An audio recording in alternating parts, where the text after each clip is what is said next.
Cerita dilanjut ketika Wukong telah mati dan jiwanya disegel di dasar laut.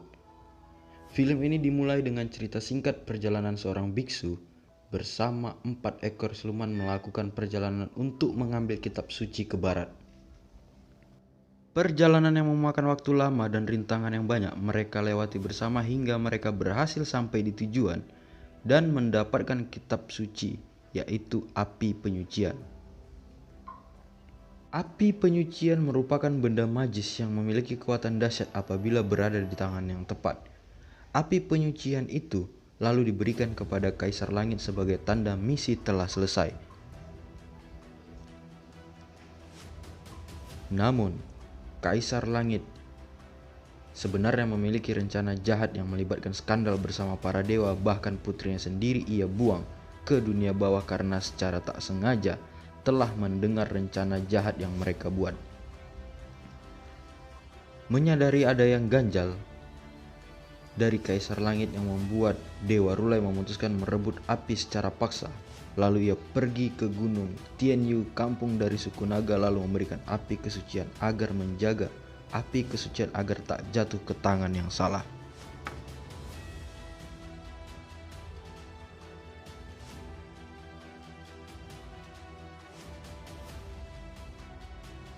Dan cerita pun berlanjut beberapa tahun berikutnya, di mana sedang turun salju dan seekor naga yang sedang terbang bersama putrinya menemukan seekor serigala yang sedang terluka parah.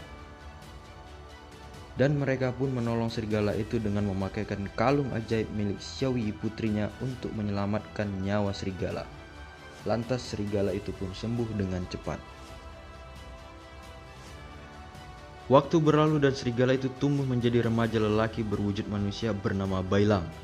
Bailang yang sedang berburu ikan segar untuk diberikan kepada Xiaoyi untuk dimasak menjadi santapan. Lalu Bailang bertemu dengan Dewa Bumi sambil bercerita.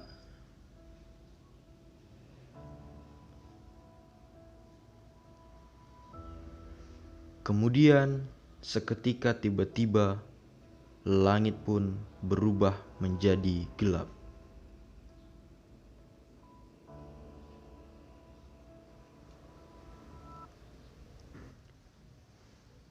Dewa Bumi yang sadar ini adalah serangan dari pasukan langit menyuruh Bailang bergegas pergi dan mencari tempat yang aman. Bailang pun kembali ke suku naga, sementara itu serangan pasukan langit sudah sampai di depan gerbang suku naga.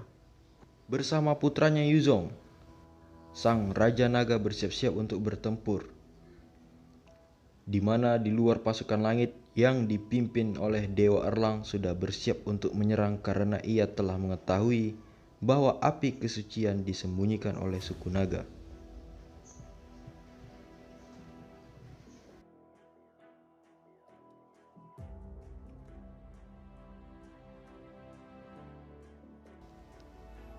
Bailang yang tiba-tiba datang segera menyampaikan kepada Xiaoyi bahwasanya telah terjadi sesuatu yang sangat mengerikan.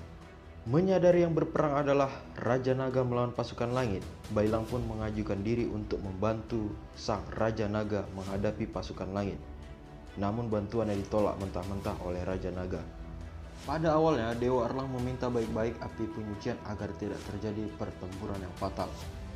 Namun Raja Naga yang menolak dan menyangkal bahwa ia tak tahu di mana api penyucian itu, dia pun bersiap untuk melawan pasukan langit. Perang pun tidak terhindarkan.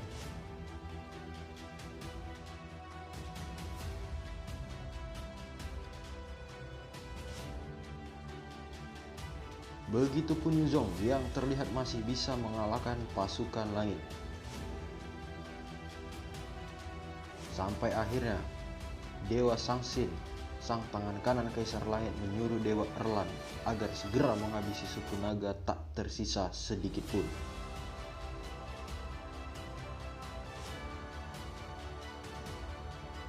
Dewa Erlang memiliki kekuatan tempur yang super. Akhirnya Dewa Erlang masuk ke pertempuran dan keadaan pun mulai berbalik.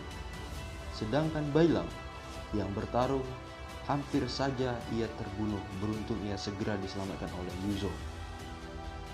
Pertarungan Raja Naga melawan Dewa Erlang yang semakin sengit dan memojokkan Raja Naga sehingga memaksanya berubah ke mode naga raksasa.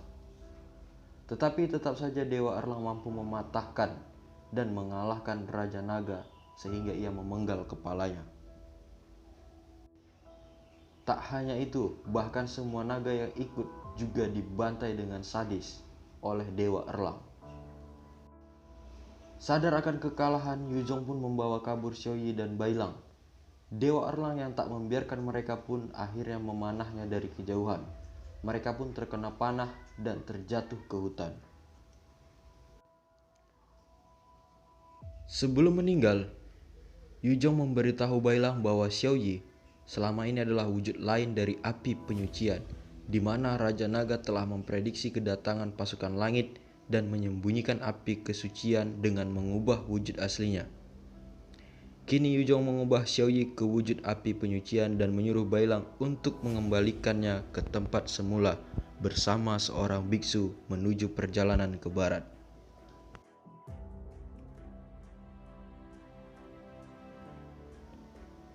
Dan kita pun flashback bersama seorang biksu yang ditemani beberapa ekor siluman dalam perjalanan menuju ke barat. Di sana Yuzong menegaskan kepada Bailang bahwasanya ia harus mengemban misi ini, dan Yuzong memberikan kemampuan dan kehebatan miliknya kepada Bailang. Lalu muncullah pasukan langit yang siap menyergap Bailang, sehingga aksi kejar-kejaran pun tidak lagi bisa dielakkan.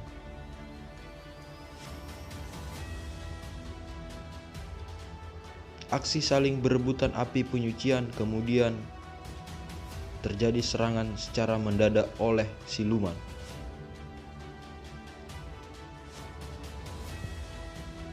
Hal ini menguntungkan Bailang karena siluman itu memburu pasukan langit yang secara garis keras mereka adalah musuh bebuyutan. Dan siluman itu dengan senang hati membebaskan Bailang karena sangat menguntungkan bagi mereka jika sampai Bailang mampu menyelesaikan misinya mengembalikan api penyucian. Kabar ini pun sampai kepada telinga Dewa Sangsin. Mengikuti pesan dari Yuzong, Bailang pun terus berjalan untuk mencari keberadaan dari Biksu Tong. Dan Bailang pun diberitahu oleh Dewa Bumi bahwasanya ia harus menuju Tenggara, dan di sana dia akan menemui Biksu Tong di kota Jang'an. Lalu Dewa Bumi memberikan berkeping-keping emas sebagai bekal Bailang untuk hidup.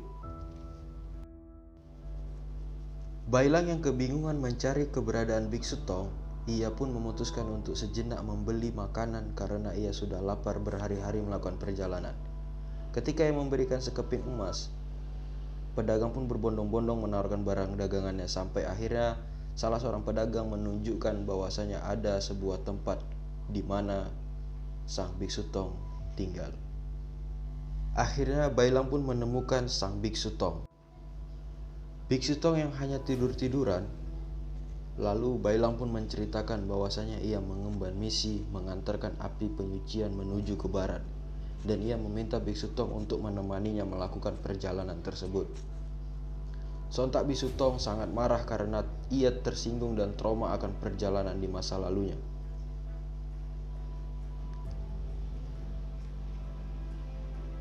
Ia pun mengingat bahwasanya perjalanan mereka dalam menyelesaikan misi ke barat sampai akhirnya harus menewaskan murid-muridnya, membuat Biksu Tong sangat trauma karena ia pun hanya diberikan imbalan emas tanpa berani untuk bertanya kenapa Kaisar Langit memperlakukan murid-muridnya seperti itu. Biksu Tong yang sangat emosi lalu melampiaskan kekesalannya kepada Bailang dan menghajarnya.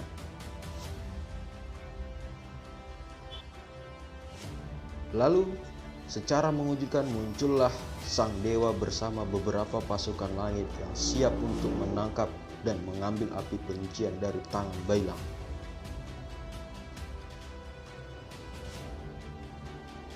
Dan Bailang pun harus dihajar habis-habisan oleh pasukan langit, karena Bailang pun sejatinya tidak memiliki bekal ataupun kemampuan bela diri yang sangat tinggi seperti saudaranya Yuzong. Bailang pun harus mati-matian menghadapi pasukan langit. sampai akhirnya dia mampu sedikit mengeluarkan jurus yang diwarisinya dari Yuzong. Tetapi jurus itu tidak mampu mengalahkan pasukan langit dan dewa.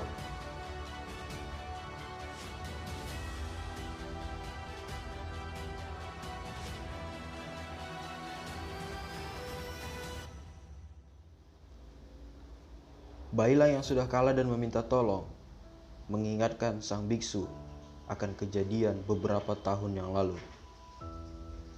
Lalu muncullah jelmaan dari api kesucian yang meminta Biksu Tong untuk menyelamatkan Bailang.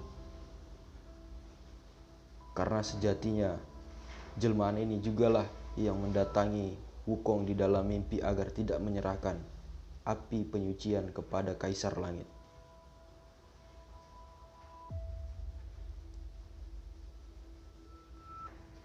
Bailang yang sudah terpojok dan mati-matian dihajar oleh dewa yang sudah tidak mampu lagi bertahan tiba-tiba diselamatkan oleh Biksu Tong.